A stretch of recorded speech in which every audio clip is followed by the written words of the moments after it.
This is the story of an experiment in civic design. It is also the story of civic cooperation in which self-help was seen to be synonymous with public spirit. To bring it about, some 80 property owners and occupiers in a town hall area combined to give that area a new lease of life. To their efforts were joined those of the local authority, the Ministry of Transport, the local bus company, the Civic Trust, and a number of architects and designers. The town hall area was at Burslem, Stoke-on-Trent, and this film is a before, during and after record of some of the work done. Most of our shopping areas all over the country have an uninviting, undistinguished and uncared for look about them. All too often, the character of the area as a whole and the personality of the individual buildings in it have become submerged in a jumble of discordant shop fronts and jarring advertisements, a clutter of traffic signs and a network of overhead wires. What is perhaps worst of all, there is a depressing drabness due to neglect of colour. With this in mind, the Civic Trust initiated a practical experiment at Magdalen Street, Norwich, to show what can be done to introduce some cheerfulness, dignity and sense of unity at comparatively little cost. And this scheme was most successful. Fresh from this success, the Civic Trust began to look for a second venture. Burslem in Stoke-on-Trent was found to be suitable for the project on account of its industrial character and structural suitability. The Burslem marketplace, with its closed vistas, which gives a true place of good proportions, had marked potentialities and offered a real challenge for imaginative thinking in terms of colour. The Civic Trust made available the services of Mr. Misha Black, who was the coordinating architect for the Norwich scheme, to produce a comprehensive design in collaboration with the city architect and the reconstruction officer. Streets, like houses, accumulate rubbish. Unlike houses, however, there is rarely anyone to spring clean them and send the rubbish to the jumble sale. This rubbish continues to accumulate over the years, long after it has served its purpose, and spoils the appearance of our streets. Every object in the area was examined with care to determine its purpose, to see if it was in the right place, to see if it was well designed and of the appropriate colour.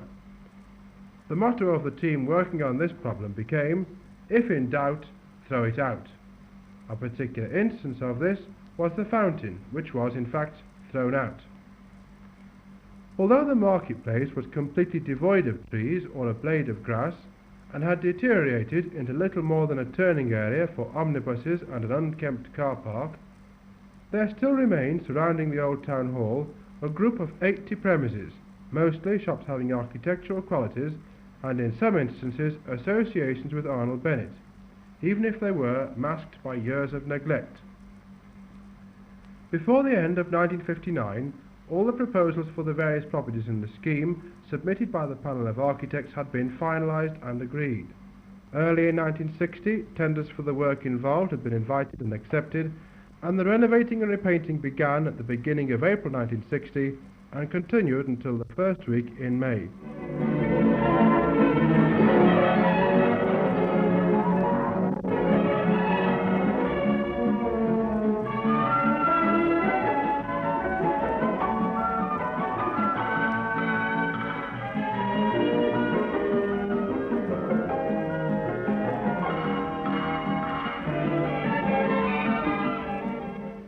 Before any painting was carried out in Burslem, particular attention was paid to the repair of all surfaces and the removal of old wires, brackets and other excrescences which had accumulated over the years. The opportunity was taken to restore the glazing bars of old windows, to reline sagging gutters and rejoint defective downpipes. It was because this underwork was so carefully done that the painting looked so mannerly. The structure of the building must be worthy of its paint before it is applied, or half the effect will be lost.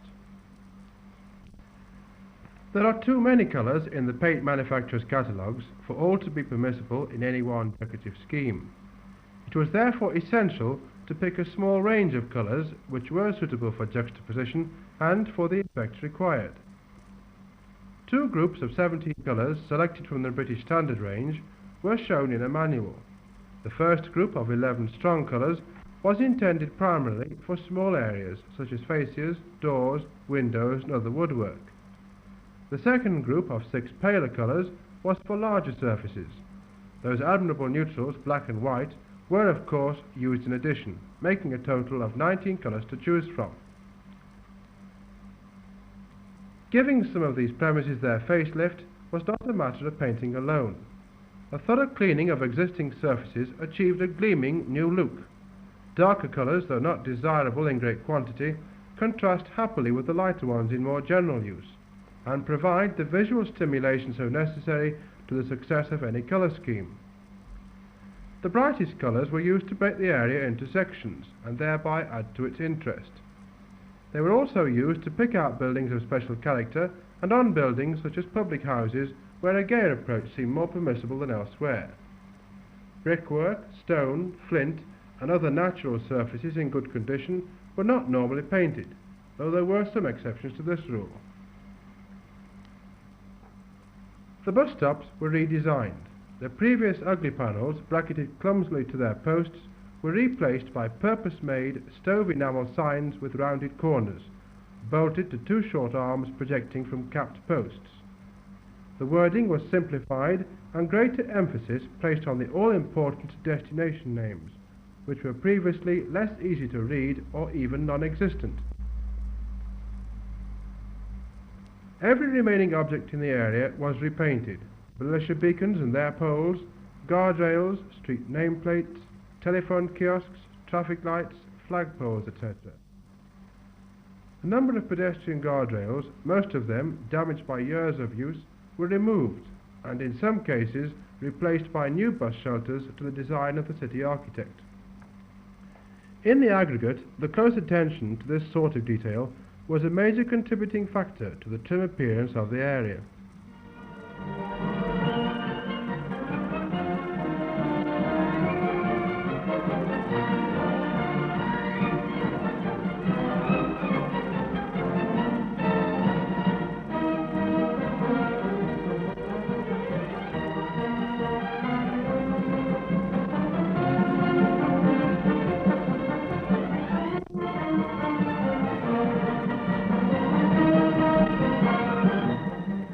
Now to take a look at the finished scheme.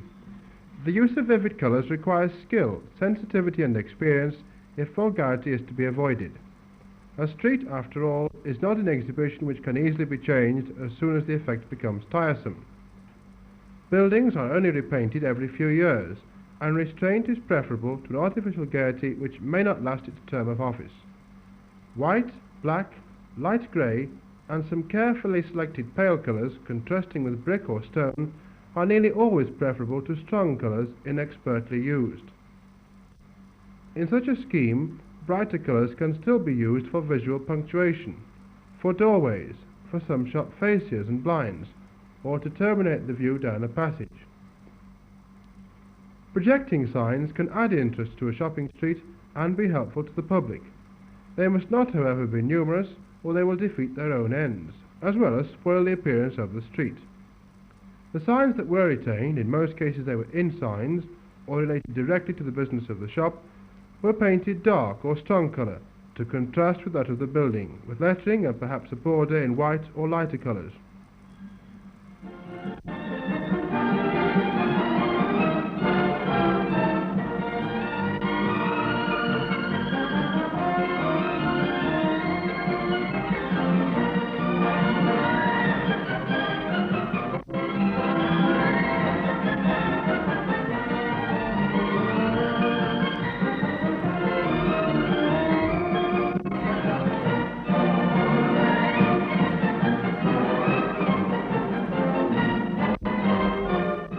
A considerable number of fascia boards in Burslem were of poor shape, too large in size or the wrong height.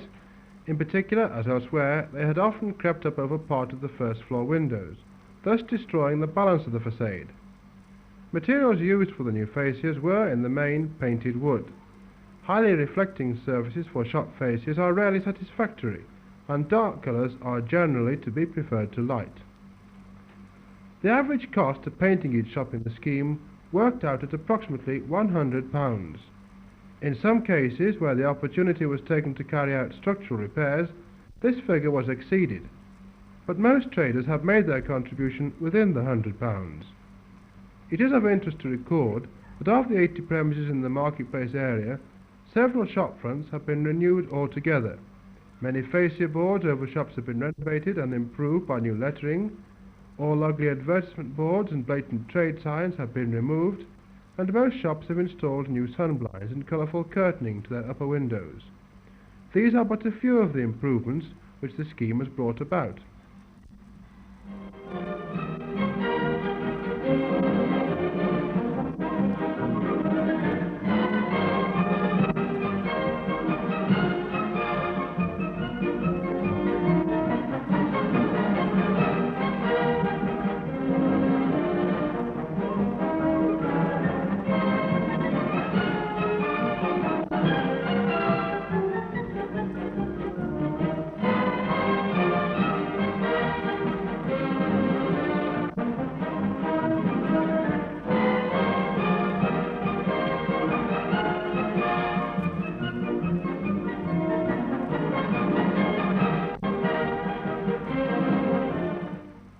On these two pictures, side by side, you can get an effect of the before and the after. Above we see it as it is now, below we see it as it was before. Here we can see how remarkably well the painters made the lampposts merge in with the background rather than stand out as the bare concrete used to do. All unnecessary words have been removed from building fronts and paint applied in light pastel shades.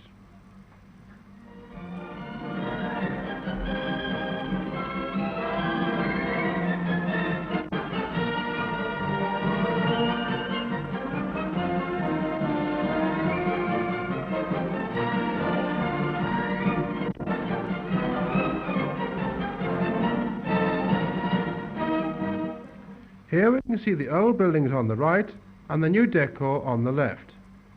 Side by side it is possible to get a better and clearer impression of what the improvement has meant to these buildings.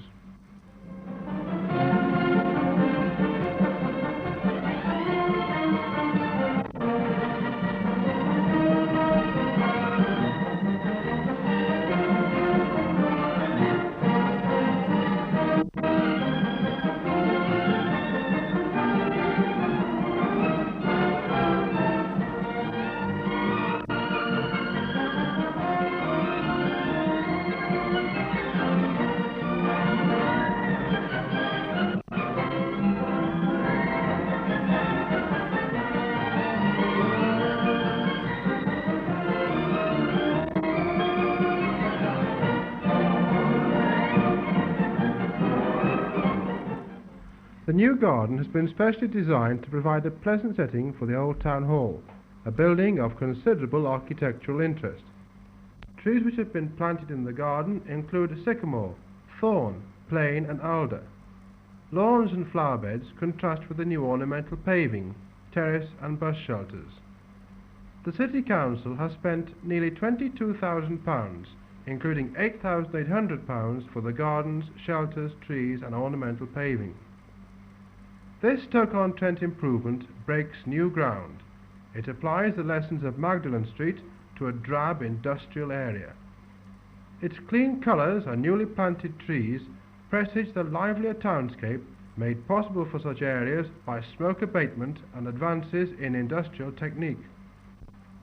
Fortunately, the local authority had the imagination to see and the courage to prove how much more advantageously a cleared site could be used if its redevelopment was designed as an integral part of a larger whole. Burslem can indeed be proud of what she has achieved in this scheme, which will serve as a fine example of what can be done to improve a townscape by joint action and goodwill. Before this year is out, 4 more urban facelifts sponsored by the Civic Trust are due to be completed. Another 20 are in hand, and well over 100 more at various stages of preparation. It is hoped that the results of the Stoke-on-Trent improvement will pave the way for more ambitious schemes of rehabilitation and renewal in our great industrial cities.